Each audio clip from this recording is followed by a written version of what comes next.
Today I wanted to talk to you about one of my favorite games that I played in the early 2000s. I found it one time in a bargain bin. You know the bins at like Best Buy, Walmart, stuff like that.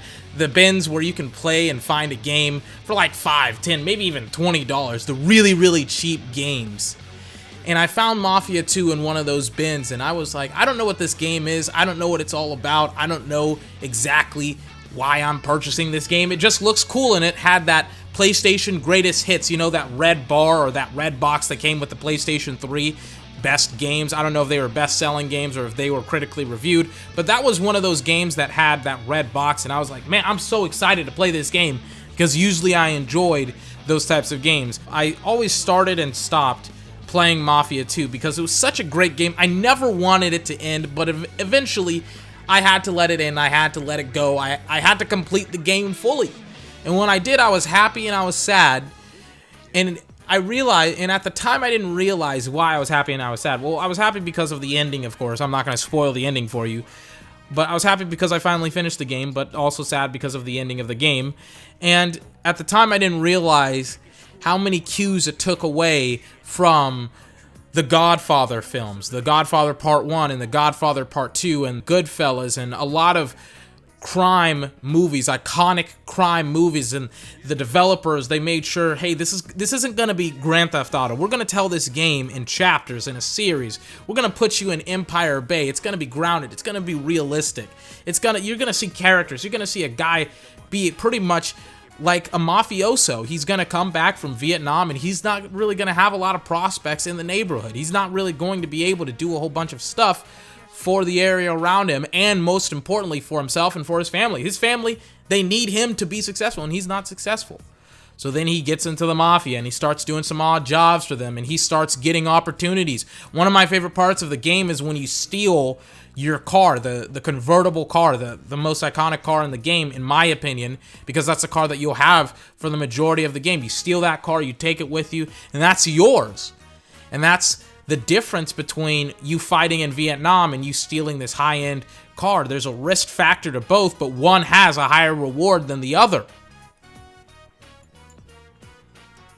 And you go through all of these different interactions with all of these characters. You go through realistic crime scenarios, and then you have some pretty good shooting. I don't remember a lot about the shooting, but it's not that lock-on style with GTA and stuff like that.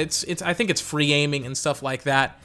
And you're driving around Empire Bay, and you're taking in the atmosphere. You're taking in the environment. You're taking in all of these characters. By the way, some pretty phenomenal voice acting performances by the voice actors of this video game.